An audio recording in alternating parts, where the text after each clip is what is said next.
Hey socialites, welcome back to my channel, and if you're new here, my name is Ariell.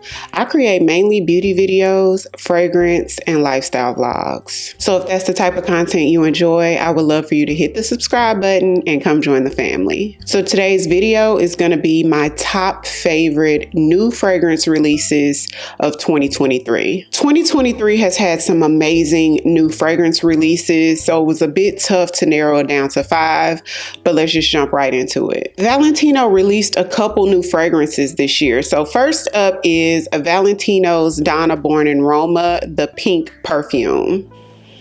Definitely knew this one was going to make the list. I hate that I didn't wear it so much, but like I said, it was so many new releases this year that I tried out, as well as fragrances that I've previously loved and have been using. But this is so beautiful. I'm probably going to put this on my perfume tray for January because this is a beautiful citrusy vanilla fragrance. So lovely. If you've ever smelled the original Donna Born in Roma, you can definitely tell that they're in the same family because they have that sort of DNA. But it's heavy on the orange blossom. When I first smelled it, it reminded me of Prada Paradox because of the heavy orange blossom that Prada Paradox has. And I wasn't completely in love with Prada Paradox, but I like this one just a little bit better because I find that this has a little bit less orange blossom in it than Prada Paradox, but not much less. But this is a really nice one and I enjoy it. I like the fact that it's casual. I like casual scents, something that I can wear every day because I don't go somewhere dressy often. So super fancy type perfumes, I find myself not reaching for them much because I have so much perfume. But this is one that you can wear every day, out running errands to the grocery store, but then it's pretty enough to wear it somewhere like a nice brunch or lunch. You could wear this as a nighttime perfume, but for me, it's a daytime scent. It's sweet, vanillic. I think anyone from 20s all the way up would probably enjoy this. Not juvenile, but not super mature either. This one's so addictive. The longevity is not bad on this one as well. I get about 5 hours before it becomes sort of like a skin scent, but this one is nice. Such a great fragrance. This one is Donna Born in Roma, the Pink Perfume. Let's keep that same Valentino energy and talk about Valentino Donna Born in Roma Intense.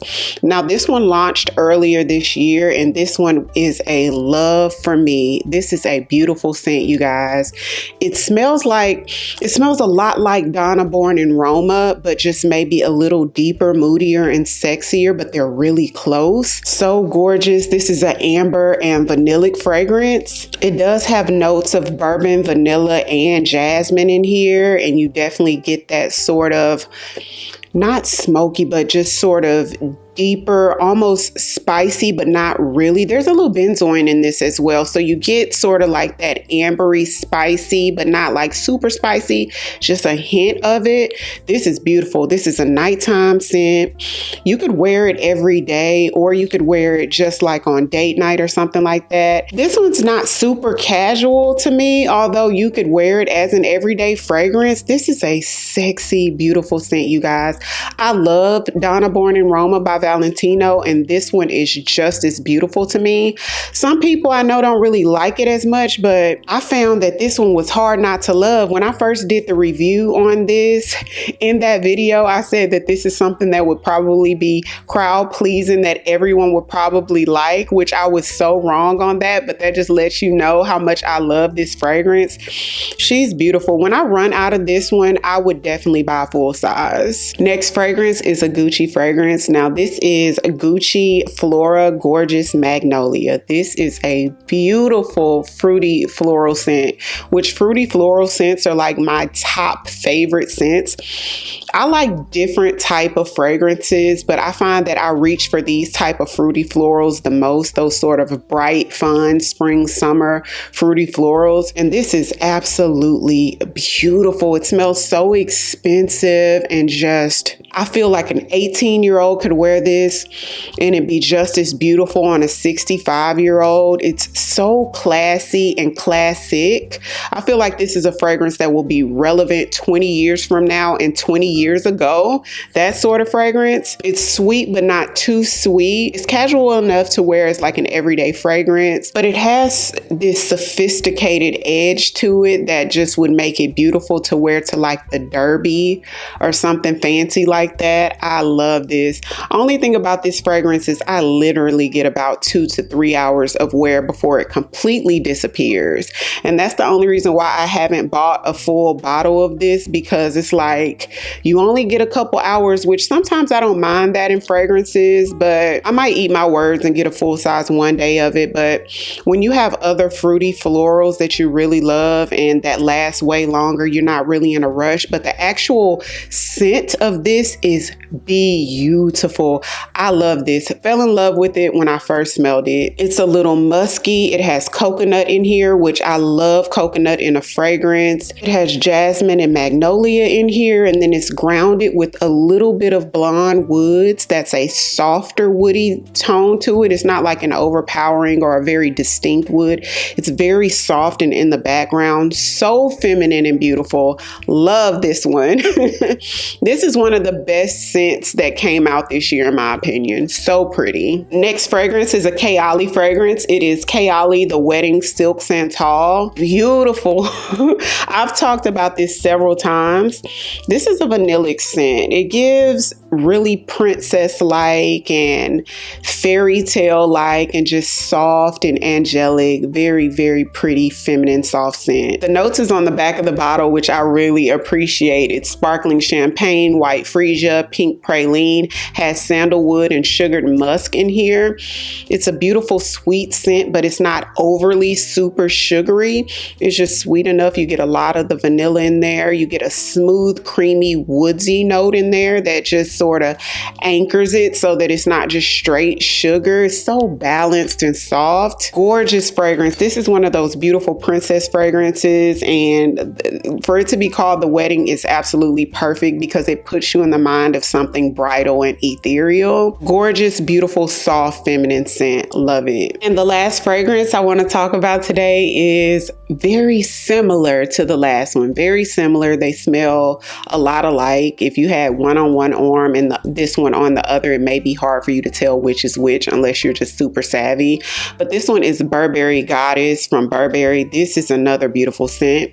This is almost like you took Kayali The Wedding Silk Santal and amped it up and made it a little bit more beastie, which is not like a beast mode fragrance or anything like that, but it packs more of a punch than the Wedding Silk Santal does. This is a beautiful vanillic spicy scent, but it's not overly spicy, just a little bit of spice in there from ginger, I believe. It has lavender in it. It's beautiful. It's kind of perfumey. It's a little bit more perfumey than Silk Santal, but just equally as beautiful. Lasts a little bit longer on the skin than the Silk Santal does, but this is a beautiful vanilla scent. If you're a vanilla lover or a gourmand lover, you would probably love this. I find that it's a crowd pleaser. Most people really enjoy this fragrance. Anytime I talk about this, the comments go crazy about Burberry Goddess because people just really love it. So pretty and beautiful. I highly recommend this for the vanilla lovers or the gourmand lovers. This one could be a casual scent, or I feel like you can dress it up and wear it for date night as well. It's just sort of versatile like that. This one is ageless. I think I could see a 20-year-old wearing this, and I could see a 65-year-old wearing it. This is another one that I feel is timeless. This one is going to be beautiful 20 years from now, and probably 20 years ago it would have been gorgeous. If I was to say which is like my favorite out of the 5, you guys, I probably couldn't pick because all 5 of these are so super beautiful, and I really couldn't see myself being without any of the 5 unless we get into talking about longevity or something like this. But from this video, you could probably tell that I am a feminine, girly fragrance type of chick.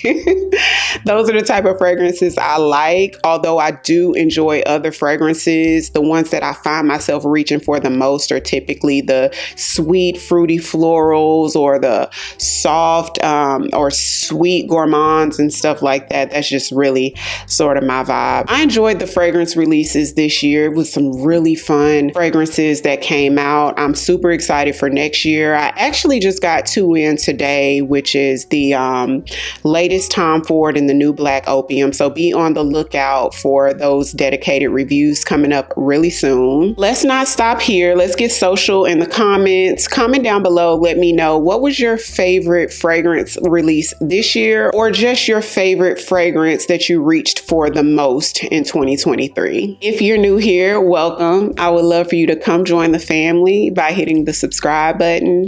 Thank you all so much for watching, and I'll see you on tomorrow's video. 'Cause I've been where you are. You're too scared to show me love. 'Cause too fresh with the scars. Well, I don't have the answers.